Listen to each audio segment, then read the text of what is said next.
بسم اللہ الرحمن الرحیم فی الدنیا والآخرہ یسألونک عن الیتامى قل اصلاح لهم خیر فإن تخالطوهم فإخوانکم واللہ یعلم المفسد من المصلح۔ ارشاد باری تعالیٰ ہے، لوگ سوال پوچھتے ہیں یتیموں کے بارے میں، کہہ دیجئے کہ ان کی اصلاح کی کوشش کریں، اور اگر ان کے مال کو اپنے مال کے ساتھ ملا کر ان کی کفالت کریں تو وہ تمہارے بھائی ہیں، لیکن یاد رہے کہ اللہ جانتا ہے اصلاح کرنے والوں کو بھی اور فساد کرنے والوں کو بھی، اور اللہ چاہتا تو خود ہی لعنت بھیج دیتا ان قوموں پر جو یتیم کا مال ضبط کر دیتے ہیں۔ تو آج ہمارا موضوع ہے یتیم بچوں کی کفالت، اور یتیم کے حقوق کے حوالے سے بات کرنی ہے آج ہم نے۔ یہ ارشاد باری تعالیٰ ہے کہ ان الذین یأکلون اموال الیتامی ظلما انما یأکلون فی بطونہم نارا، کہ جو لوگ یتیموں کا مال ظلم کے ساتھ کھاتے ہیں وہ اپنے پیٹ کے اندر جہنم کی آگ پر رہے ہیں۔ یتیمی سانحہ ہے، کسی کے ساتھ بھی ہو سکتا ہے، لیکن یتیم ہونے کے بعد معاشرے کی کیا ذمہ داریاں ہیں، والدین کی کیا ذمہ داری ہے، میری اور آپ کی کیا ذمہ داری ہے، اس حوالے سے قرآن مجید ہمیں کیا درس دیتا ہے، اللہ کے کیا احکامات موجود ہیں۔ اللہ تعالیٰ نے جہاں بھی مال خرچ کرنے کی بات کی ہے تو وہاں فی الیتامی والمساکین کی بات لازمی کی ہے، اور پھر فرمایا ہے کہ وفی اموالہم حق معلوم، وفی اموالہم حق معلوم للسائل والمحروم، کہ تمہارے مال کے اندر محروم کا حق ہے، مانگنے والے کا، یتیم کا۔ اس لیے یہ جو مال اللہ نے مجھے اور آپ کو دیا ہے اس میں مسکین کا بھی حق ہے، یتیم کا بھی حق ہے۔ آج ہم قرآن مجید کی صرف آیات اور ان کا ترجمہ کریں گے، اور کچھ احادیث آپ کی خدمت میں میں عرض کروں گا۔ ارشاد باری تعالیٰ ہے، أَرَأَيْتَ الَّذِي يُكَذِّبُ بِالدِّينِ فَذَلِكَ الَّذِي يَدُعُّ الْيَتِيمَ۔ ایک کافر کا ذکر کیا، ابو جہل کا ذکر کیا ہے کہ کیا تم نے ایک شخص کو دیکھا ہے جو یتیم کو دھکے دیتا ہے اور مسکین کو کھانا کھلانے کی رغبت نہیں دلاتا۔ 1400 سال پرانی بات ہے کہ ایک یتیم بچے نے اپنا مال ابو جہل کے پاس امانت رکھا، اس کے ابو فوت ہو گئے، مال ابو جہل کے پاس تھا، اور یہ یتیم بچہ اپنے مال کے مانگنے کے لیے خانہ کعبہ میں حرم پاک میں تشریف لاتا ہے، اور ابو جہل سے مال مانگتا ہے اور اسے نہیں دیتا، اور اسے دھکے دے دے کر حرم سے باہر نکال دیتا ہے۔ اور کسی نے اسے کہا کہ جاؤ اور اس محلے میں محمد رسول اللہ صلی اللہ علیہ وسلم کا گھر دکھایا کہ ان کو جا کر شکایت کرو۔ بچہ رسول اللہ صلی اللہ علیہ وسلم کے گھر چلا گیا اور دستک دی۔ رسول اللہ صلی اللہ علیہ وسلم باہر تشریف لائے، اور بچے نے شکایت کی کہ ابو جہل نے میرا سارا مال ضبط کر دیا ہے اور مجھے نہیں دیتا۔ اللہ کے رسول صلی اللہ علیہ وسلم واپس گھر میں داخل نہیں ہوئے، اور پاؤں مبارک میں کچھ بھی نہیں پہنا تھا۔ اسی حالت میں بچے کا ہاتھ پکڑا اور سیدھا خانہ کعبہ میں آ گئے۔ یہ وہ زمانہ ہے کہ مٹھی بھر لوگ مسلمان ہوئے تھے، چند لوگ مسلمان ہوئے تھے، اور خانہ کعبہ میں جو فوج تھی وہ ابو جہل کی تھی، اور وہاں کا متولی ابو لہب تھا، وہاں انچارج ابو لہب اور ابو جہل تھے۔ تو ان حالات میں جب کہ رسول اللہ صلی اللہ علیہ وسلم اس بچے کو لے کر حرم میں داخل ہوئے، اور لوگوں نے دیکھا کہ رسول اللہ صلی اللہ علیہ وسلم کا چہرہ مبارک سرخ ہے، اور غصے سے جا کر ابو جہل سے کہا کہ اس کا سارا مال دے دو۔ لوگوں نے دیکھا کہ ابو جہل الٹے پاؤں چلتے چلتے خانہ کعبہ سے باہر نکلا اور جا کر سارا مال لا کر اس بچے کو دے دیا۔ بعد میں لوگوں نے ابو جہل سے کہا کہ تم تو ڈر گئے، لیکن اس نے کہا نہیں، محمد رسول اللہ کے پیچھے ایک مصیبت تھی، ایک چیز تھی جو مجھے نظر آ رہی تھی، اگر میں ایسا نہ کرتا تو ہلاک کر دیا جاتا۔ یہ رسول اللہ صلی اللہ علیہ وسلم کا احساس ہے یتیم بچے کے لیے، اور یہ وہ حق بات ہے جس کے لیے انہوں نے آواز اٹھائی، بچے کو بازو سے پکڑا اور ابو جہل سے مال لے کر دیا۔ اس کے بعد آپ دیکھتے ہیں کہ پاکستان کے اندر اس وقت 46 لاکھ یتیم بچے ہیں، اور ہمارے ہاں جب کوئی آدمی فوت ہو جاتا ہے تو ان بچیوں کی ذمہ داری اٹھانے سے ان کے قریبی رشتہ دار بھی بھاگتے ہیں، اور نفسا نفسی کا دور ہے۔ اور پھر آپ اسی معاشرے کا حصہ ہیں، آپ دیکھتے ہیں بچے ڈیروں سے کاغذ چن رہے ہیں، بچے ہوٹلوں پہ کام کر رہے ہیں، بچے کارخانے میں کام کر رہے ہیں، بچے مزدوریاں کر رہے ہیں، بچے جو ہیں چھولے بیچ رہے ہیں، چھوٹے چھوٹے کام بیچارے کر رہے ہوتے ہیں، کبھی بوٹ پالش کر رہے ہوتے ہیں۔ اور یہ ملک ہم نے اسلام کے نام پر حاصل کیا، لیکن آج تک ہم ان 46 لاکھ بچوں کو، اپنے بانجوں اور بتیجوں کو، یہ اپنے پاکستانی بچے ہیں، ان کو ہم کفالت اور سپانسرشپ اور حکومت اپنی ذمہ داری ادا نہیں کر سکے۔ اور پھر اللہ نے تو ابو جہل سے کہا ہے کہ کیا تم نے ایک شخص کو دیکھا جو قیامت تک ہم نماز میں پڑھتے رہیں گے، کَرَأَيْتَ الَّذِي يُكَذِّبُ بِالدِّينِ، کیا ایک شخص کو دیکھا جو قیامت کا منکر ہے اور اس کی نشانی یہ ہے کہ وہ یتیم کو دھکے دیتا ہے۔ آپ مجھے بتائیں کہ ان 46 لاکھ بچے جو اس ملک کے اندر ہیں، ان کو یہ جو دھکے وہ کھا رہے ہیں، اس سے بڑے دھکے اور کیا ہوتے ہیں؟ بہرحال یہ میرے اور آپ کے بچے ہیں، اور اللہ تعالیٰ نے احساس دلایا ہے کہ وفی اموالہم حق و معلوم، کہ تمہارے مال کے اندر یتیموں کا حق ہے، آپ کے مال کے اندر مسکین کا حق ہے، اور یتیم کو کھانا کھلائیں، مسکین کو کھانا کھلائیں۔ الحمدللہ الخدمت فاؤنڈیشن پاکستان اس وقت 30,000 بچوں کی گھروں پہ کفالت کر رہی ہے، آغوش کے اندر کفالت کر رہی ہے، اور صرف کفالت ہی نہیں ہے، ایک اچھے معیار 5 سٹار فیسلٹیز کے ساتھ ہاسٹل کی لائف بھی دیتی ہے، اور ایک اچھی معیاری تعلیم بھی دے رہی ہے۔ یہی وجہ ہے کہ ہمارے یتیم بچوں نے آغوش میں اور آرفن کیئر میں بورڈ میں پوزیشنیں لی ہیں، یونیورسٹیوں میں اچھی پوزیشنیں لی ہیں، اعلیٰ تعلیم حاصل کر رہے ہیں، ڈاکٹر بن رہے ہیں، انجینئر بن رہے ہیں، زراعت میں آگے بڑھ رہے ہیں۔ الخدمت فاؤنڈیشن پاکستان کو اور ان لوگوں کو جو الخدمت فاؤنڈیشن پاکستان پر ٹرسٹ کرتے ہیں، ان کے ساتھ تعاون کرتے ہیں۔ اس کے بعد سورہ نساء کے اندر اللہ تعالیٰ نے ایک اور چیز پہ توجہ دلائی ہے، وہ یہ ہے وَلَا تَقْرَبُوا مَالَ الْيَتِيمِ وَلَا تَقْرَبُوا مَالَ الْيَتِيمِ إِلَّا بِالَّتِي هِيَ أَحْسَنُ، یتیم کے مال کے قریب بھی نہ جاؤ۔ آدمی فوت ہو گیا ہے، کوشش کرو اپنے جیب سے اس پہ خرچ کرو، اپنے سے اس کی کفالت کرو، اپنے جیب سے جو ہو سکتا ہے اس کے ساتھ کرو، لیکن اس کے مال پر نگاہ نہ رکھو۔ پہلے جو میں نے آیات پڑھی تھیں کہ ان الذین یاکلون اموال الیتامی ظلما انما یاکلون فی بطونہم نارا، اپنے پیٹ کے اندر آگ بھر رہے ہیں۔ اس کے بعد اللہ تعالیٰ نے ایک اور بات کی ہے کہ وَإِن كُنتُمْ غَنِيًّا فَلْيَسْتَعْفِفْ وَإِن كُنتُمْ فَقِيرًا فَلْيَأْكُلْ بِالْمَعْرُوفِ، اگر آپ غنی ہیں تو بالکل اوائڈ کریں،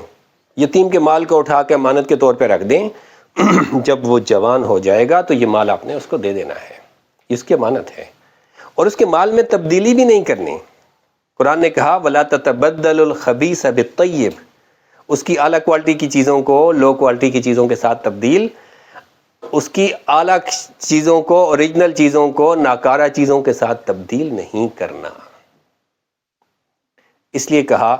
کہ وَلَا تَقْرَبُوا مَالَ الْيَتِيمِ، یتیم کے مال کے قریب نہ جاؤ،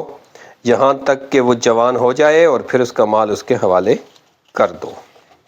پھر ارشاد باری تعالیٰ ہے کلا بل لا تکرمون الیتیم،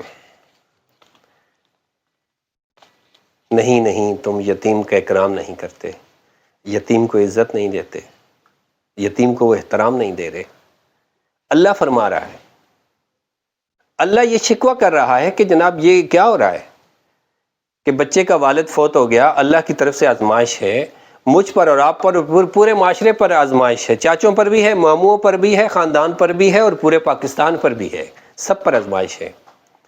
تو اس لیے یتیم کو عزت دیں، احترام دیں۔ ہمارے ہاں گوشوں میں باقاعدہ اکرام یتیم سکھایا جاتا ہے کہ یتیم بچہ ہے، کسی بھی موقع پر کسی بھی لمحہ اس کی عزت نفس متاثر نہ ہو، کسی موقع پر اسے احساس نہ دلایا جائے کہ وہ محروم ہے، وہ یتیم ہے، بلکہ وہ عزت والا ہے، وہ زیادہ بہمت بچہ ہے، وہ زیادہ بہادر بچے کے نام سے ہم اسے پکارتے ہیں۔ اور یہ کیسی محبت ہے جو یتیم بچے کو دینی ہے؟ اگزامپل کہاں سے لائیں؟ رسول اللہ صلی اللہ علیہ وسلم نے یتیم کی کفالت کر کے ہمیں سکھایا کہ یتیم کو کیسے پالنا ہے۔ یاد رہے کہ زید رضی اللہ 10 سال رسول اللہ کے پاس رہے، یتیم بچہ زید رسول اللہ کے پاس 10 سال رہے، اور 10 سال بعد جب اس کے چچا اور اس کے رشتہ دار آ گئے، ڈھونڈتے ڈھونڈتے یہاں تک پہنچ گئے، اور نبی کریم ان کو پتہ چلا کہ ان کا بچہ نبی کریم صلی اللہ علیہ وسلم کے پاس موجود ہے، تو آئے اور مطالبہ کیا کہ ہمارا بچہ ہمارے حوالے کیا جائے۔ رسول اللہ صلی اللہ علیہ وسلم نے بچے کو کہا کہ اس بچے کو لے جاؤ اور اس سے بات کرو۔ جب بچے سے انہوں نے بات کی تو بچے نے کہا کہ میں نے زندگی میں رسول اللہ صلی اللہ علیہ وسلم جیسا محبت کرنے والا، عزت دینے والا اور رفیق اور دوست نہیں دیکھا، اس لیے میں آپ کے ساتھ نہیں جا سکتا۔ ان کے چچا ان پہ غصے ہو گئے کہ تم اپنوں پر غیروں کو ترجیح دیتے ہو، تم اپنے رشتہ داروں کو اور آزادی پر غلامی کو تم ترجیح دے رہے ہو۔ تو اس نے کہا نہیں، خدا کی قسم رسول اللہ کی غلامی آزادی سے بہت بہتر ہے۔ یہ وہ معیار دیا کہ 10 سالوں میں نہ مارا،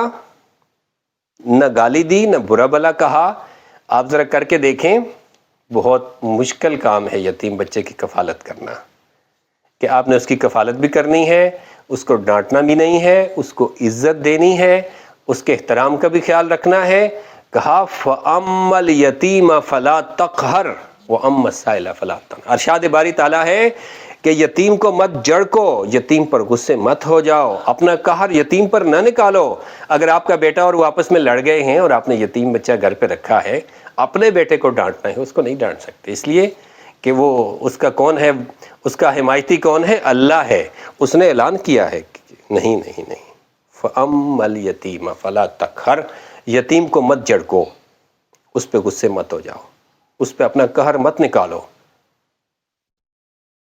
تو یہ وہ یتیم کے حقوق کے حوالے سے اللہ نے سورہ نساء میں بات کی ہے، اور میں سمجھتا ہوں کہ قرآن مجید نے کوئی لمحہ ایسا نہیں ہے اور کوئی بات ایسی نہیں ہے جو چھوڑ دی ہو یتیم بچوں کے حوالے سے۔ ارشاد باری تعالیٰ ہے کہ کلا بل لا تکرمون الیتیم، نہیں تم یتیم کا اکرام نہیں کرتے۔ پھر کہا کہ نہیں تم اس کو جھڑکو نہیں، پھر کہا کہ وَيُطْعِمُونَ الطَّعَامَ عَلَى حُبِّهِ مِسْكِينًا وَيَتِيمًا وَأَسِيرًا۔ ہمارے بارے میں جو یتیموں کو پالتے ہیں، الخدمت فاؤنڈیشن کے بارے میں کہا کہ وہ یتیم کو، مسکین کو اور قیدی کو کھانا کھلاتے ہیں۔ وَيُطْعِمُونَ الطَّعَامَ عَلَى حُبِّهِ، اللہ کی محبت میں یتیم کو، مسکین کو اور قیدی کو کھانا کھلاتے ہیں، اللہ کے لیے، لوجہ اللہ، اللہ کی رضا کے لیے، اللہ کی خوشنودی کے لیے کھانا کھلاتے ہیں، لوجہ اللہ۔ لا نريد منکم جزاء ولا شکورا، نہ ان سے اجر مانگتے ہیں، نہ شکریہ کا مطالبہ کرتے ہیں، جزاء ولا شکورا، نہ بدلہ مانگتے ہیں کہ کل یہ بڑا ہو کر ہمارے کام آئے گا، ہماری پارٹی میں شامل ہو جائے گا، ہمیں ووٹ دے گا، ایسی کوئی بات نہیں۔ جزاء ولا شکورا، نہ جزا کی پریشانی ہے، نہ اس سے شکریہ کا مطالبہ کرتے ہیں کہ آپ اٹھ کر ہمارا شکریہ ادا کریں، ہم آئیں تو آپ کھڑے ہو جائیں، نہیں نہیں نہیں، لا جزا ولا شکورا، نہ جزا مانگتے ہیں نہ شکورا مانگتے ہیں کہ نہ اس کا شکریہ ادا کرواتے ہیں۔ پھر ایک اور بات کی ہے کہ وَابْتَلُوا الْيَتَامَى حَتَّى إِذَا بَلَغُوا النِّكَاحَ فَإِنْ آنَسْتُم مِّنْهُ رُشْدًا فَادْفَعُوا إِلَيْهِمْ أَمْوَالَهُمْ وَلَا تَأْكُلُوهَا إِسْرَافًا وَبِدَارًا أَن يَكْبُرُوا وَمَنْ كَانَ غَنِيًّا فَلْيَسْتَعْفِفْ وَمَنْ كَانَ فَقِيرًا فَلْيَأْكُلْ بِالْمَعْرُوفِ، کہ یتیم بچے جب سمجھدار ہو جائیں تو ان کا مال ان کو دے دو اور ان کی اچھی چیزوں کو بری چیزوں کے ساتھ تبدیل نہ کرو۔ اور پھر فرمایا کہ وَإِذَا حَضَرَ الْقِسْمَةَ أُولُو الْقُرْبَى وَالْيَتَامَى وَالْمَسَاكِينَ، کہ جب کبھی آپ کسی آدمی کی موت میں حاضر ہیں، کوئی آدمی فوت ہو گیا ہے، وصیت کر رہا ہے، مال وراثت تقسیم ہو رہا ہے، اور کچھ مسکین اور یتیم بچے آ کے بیٹھ گئے ہیں، تو ہمارے جو وراثت کی تقسیم کے کلیے ہیں ان میں بعض اوقات ایک حصہ بچ جاتا ہے، بعض اوقات دو حصے بچ جاتے ہیں جب وہ فارمولہ استعمال ہوتا ہے۔ تو جو حصہ بچ جائے وہ کسی یتیم یا مسکین کو دے دیں، لیکن اکثر ایسا ہوتا ہے کہ نہیں بچتا۔ تو اللہ تعالیٰ نے یتیم کا احساس کیا ہے کہ نہیں، یتیم بچہ بیٹھا ہے، آیا ہے،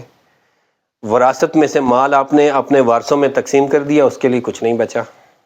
فَارْزُقُوهُم مِّنْهُ وَقُولُوا لَهُمْ قَوْلًا مَّعْرُوفًا، کہ جو بچے آئے ہیں، یتیم بچہ آ کے بیٹھا ہے، اس کو کھانا کھلاؤ اور معروف اور اچھے طریقے کے ساتھ، احسن طریقے کے ساتھ اس کو رخصت کر دو۔ پھر ایک اور بات کا احساس دلایا ہے کہ یتیم کا مال ہے، یتیم پر ظلم ہو رہا ہے، یتیم کو کوئی مار رہا ہے، تو آپ نہیں بول رہے، آپ مداہنت کر کے بیٹھے ہیں، خاموشی اختیار کی ہوئی ہے، تو اللہ تعالیٰ احساس دلا رہا ہے کہ وَلْيَخْشَ الَّذِينَ لَوْ تَرَكُوا مِنْ خَلْفِهِمْ ذُرِّيَّةً ضِعَافًا خَافُوا عَلَيْهِمْ، وہ لوگ جن کے چھوٹے چھوٹے بچے ہیں، وہ لوگ جن کے اپنے چھوٹے چھوٹے بچے ہیں، اللہ سے ڈریں اور قولوا قولا معروفا، اور سیدھی بات کریں، حق بات کریں کہ بھئی اس کو کیوں مار رہے ہو، اس کا مال کیوں کھا رہے ہو، اس کو گالی کیوں دے رہے ہو، اس کو کیوں گھسیٹ رہے ہو محلے میں، نہیں، اللہ نے احساس دلایا ہے کہ وَلْيَخْشَ الَّذِينَ لَوْ تَرَكُوا مِنْ خَلْفِهِمْ ذُرِّيَّةً ضِعَافًا خَافُوا عَلَيْهِمْ، جن کے چھوٹے چھوٹے بچے ہیں، اللہ سے ڈریں اور فَلْيَتَّقِ اللَّهَ وَقُولُوا قَوْلًا مَّعْرُوفًا، اللہ سے ڈریں اور حق بات کیا کریں۔ پھر ارشاد باری تعالیٰ ہے کہ آپ کسی یتیم لڑکی کے نکاح میں حاضر ہیں، اور جب اللہ نے کہا ہے کہ آپ یتیم لڑکیوں سے جب نکاح کر لو تو مہر مقرر کرو، لکھ لو۔ تو جب مہر لکھ دیا، عام کسی بچی سے جب نکاح ہوتا ہے تو اس کا مہر اس کو ادا اس کے وارثوں کے ڈر سے بھی دینا پڑتا ہے، لیکن یہاں ایک اور بات لکھی ہے کہ ایسا نہ ہو کہ ایک یتیم بچی ہے اور اس کے مہر میں آپ نے بہت کچھ لکھ تو دیا ہے لیکن آپ دے نہیں رہے۔ اللہ نے فرمایا ہے اگر دے نہیں سکتے تو پھر تم یتیم بچیوں سے نکاح مت کرو۔ اس پہ وہ آیت لمبی چوڑی آیت ہے جس پہ لمبی بات کی ہے قرآن مجید نے، میں اس کے آخر میں آخری جو حصہ ہے وہ پڑھتا ہوں، وَأَن تَقُومُوا لِلْيَتَامَى بِالْقِسْطِ، یتیموں کے ساتھ انصاف کے ساتھ پیش آؤ، وَأَن تَقُومُوا قائم ہو جاؤ، وَأَن تَقُومُوا لِلْيَتَامَى بِالْقِسْطِ وَمَا تَفْعَلُوا مِنْ خَيْرٍ، کہ جو بھی تم اچھا کرو گے اللہ اسے دیکھ رہا ہے، لیکن یتیم بچوں کے معاملے میں، یتیم بچیوں کے معاملے میں انصاف پر قائم رہو، قسط پر قائم رہو۔ اور پھر یتیم کے مال کی حفاظت کے حوالے سے اللہ تعالیٰ نے قرآن مجید کے اندر خضر علیہ السلام اور موسیٰ کا واقعہ آپ نے سنا ہے کہ جب موسیٰ اور خضر علیہ السلام ایک بستی میں جا پہنچے اور ایک دیوار گری ہوئی تھی، اور خضر نے چاہا کہ اس دیوار کو بنا دیں، اور ماحول ایسا تھا کہ ان بستی والوں نے موسیٰ اور خضر کو کھانا نہ کھلایا، جبکہ کھانا کھلانا ان کی مہمانداری بنتی تھی اور ان کے اوپر لازم تھا، لیکن انہوں نے نہیں کھلایا۔ بہرحال خضر نے کہا کہ ہم اس دیوار کو بناتے ہیں۔ موسیٰ علیہ السلام نے دیوار بنانی شروع کی، اور پھر اچانک سوال پوچھا کہ انہوں نے ہمیں کھانا نہیں دیا اور ہم ان کی دیوار کیوں بنا رہے ہیں، یا ہم ان کی دیوار بنا رہے ہیں۔ تو اس پر خضر نے کہا ھذا فراق بینی و بینک، کہ اے موسیٰ میرے اور آپ کے درمیان آج یہ آخری سوال تھا، اس پہ میں اور آپ میری اور آپ کی دوستی ختم۔ اور یہاں میں آپ کو میں اس کی تعویل بتا دیتا ہوں کہ میں نے دیوار کیوں بنائی ہے۔ اور پھر کہا کہ فَأَمَّا الْجِدَارُ فَكَانَ لِغُلَامَيْنِ يَتِيمَيْنِ، کہ یہ وہ دیوار ہے جو دو یتیم بچوں کی ہے، وَكَانَ أَبُوهُمَا صَالِحًا، ان کا والد ایک نیک آدمی تھا اور اس نے خزانہ اس دیوار کے نیچے دفن کیا تھا، دیوار گر گئی ہے، ہمیں خطرہ ہوا کہ لوگ گزرتے ہوئے خزانہ دیکھ لیں گے اور نکال دیں گے۔ اے موسیٰ میرے رب نے چاہا کہ میں یتیم کے مال کی حفاظت کروں اور اس دیوار کو کھڑی کر دوں۔ تو موسیٰ علیہ السلام اور خضر علیہ السلام کے اس واقعے سے ہمیں یہ سبق ملا ہے کہ ہم یتیم بچوں کی دیوار جو گری ہے، ان کا وہ جو اس اللہ تعالیٰ نے اس بڑی آزمائش میں ان کو ڈالا ہے، تو ان کے مال کی بھی حفاظت کریں، ان کی تعلیم کا بھی خیال رکھیں، ان کے کپڑوں کا بھی خیال رکھیں۔ رسول اللہ صلی اللہ علیہ وسلم نے فرمایا جو خود پہنتے ہو ان کو بھی پہناؤ، جو خود کھاتے ہو ان کو بھی کھلاؤ۔ اور پھر فرمایا کہ آخری بات کرنے لگا ہوں، یتیم کی کفالت جو میرے اور آپ کے اور اس معاشرے کے بچے ہیں، وہ میری اور آپ کی ذمہ داری ہے۔ اس سے بڑی خوشخبری اور کیا ہو سکتی ہے کہ امام الانبیاء رسول اللہ صلی اللہ علیہ وسلم نے خوشخبری دی ہے، انا وکافل الیتیم ہکذا واشارہ بالسباب الوسطی وفرج بینہما، کہ دو انگلیوں سے اشارہ کیا اور دونوں کے درمیان تھوڑا سا فاصلہ رکھا اور کہا میں اور یتیم کی کفالت کرنے والا قیامت کے دن بالکل قریب ہوں گے، یتیم کی کفالت کرنے والا بالکل میرے نزدیک ہوگا، اللہ تعالیٰ اسے جنت میں میری قربت عطا کرے گا۔ تو یتیم کی کفالت آپ کو اللہ کی قربت میں لے جائے گی، اللہ کا پسندیدہ لوگوں میں شامل کر دے گی۔ اور پھر اس سے بڑی خوشخبری اور کیا ہو سکتی ہے کہ رسول اللہ صلی اللہ علیہ وسلم نے فرمایا کہ خیر بیت فی المسلمین بیت فی الیتیم یحسن، کہ مسلمانوں کے گھروں میں سب سے بہترین گھر وہ ہے جس میں یتیم کے ساتھ اچھا برتاؤ کیا جاتا ہو، اور مسلمانوں کے گھر میں سب سے بدترین گھر وہ ہے جس میں یتیم کے ساتھ برا سلوک کیا جاتا ہو۔ تو یہ کویسچن مارک ہے کہ پاکستان کے اندر 46 لاکھ یتیم بچے ہیں، اور ہمارے ہاں ان کے ساتھ اچھا برتاؤ کیا جاتا ہے یا برا؟ پاکستان میں اگر یتیموں کے ساتھ اچھا برتاؤ ہے تو یہ رسول اللہ کی خوشخبری ہے کہ یہ ایک بہترین گھر ہے، اور اگر یہاں برا سلوک ہو رہا ہے تو یہ بدترین گھر ہے، اور اس کو بہترین گھر ہم نے بنانا ہے۔ اور یتیم بچوں کی کفالت کے حوالے سے الخدمت فاؤنڈیشن آج بہت بڑا ایک افطار ڈنر رکھا تھا، جس میں 2000 یتیم بچوں کو یونیورسٹی آف مینجمنٹ سائنس کے تعاون سے ہم نے بلایا، ان کو عید گفٹ دیے، کپڑے دیے، کھلونے دیے، اور ان کی ماؤں کو بھی عید گفٹ دیے، اور اسی طرح ہم نے اولڈ ہاؤس سے کوئی 200 بزرگوں کو بلایا تھا، اور ان کی خدمت میں بھی ہم نے عید کے کپڑے اور کچھ تحائف اور عیدی پیش کی ہے۔ اللہ تعالیٰ ہمارے اعمال کو قبول فرمائے اور ہمیں توفیق دے کہ ہم یتیم بچوں کی خدمت کریں۔ اللہ تعالیٰ ہم سے وہ کام لے لے جو تجھے پسند ہے۔ وما توفیقی الا باللہ، جزاکم اللہ خیر۔